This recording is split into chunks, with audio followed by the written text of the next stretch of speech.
কবরস্থানে যান তো, ওদিকে যান আপনারা, একটু যাবেন, একটু গেলে আখিরাতের কথাটা স্মরণ হবে। ওখানে ছোট শিশুরা শুয়ে আছে, কিশোর যুবকরা আছে, আপনার মতো তাগড়া যুবক মুরব্বীরা আছে। এরা এই এলাকায় থাকতো, এরা আকাশ থেকে নেমে আসে না, এই এলাকার সন্তান আজ নাই। একটা সার্টেন পিরিয়ড শেষে আপনিও থাকবেন না।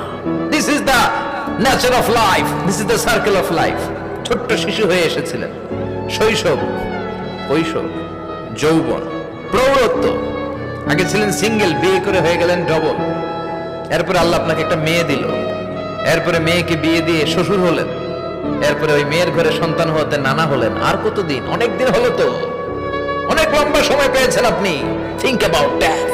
এবার যাওয়ার কথা ভাবেন, আখিরাতের সামানের কথা ভাবেন, ফিরে যেতে হবে। কি শক্তিশালী যুবক, বার্ধক্য চলে আসলে লাঠি ছাড়া চলতে পারে না। কুচকুচে কালো দাড়ি সাদা হয়ে যায়, দাড়ির শুভ্রতা, বয়সের ভার, রং ধরা যৌবন জং ধরে শেষ, ঠিক কিনা?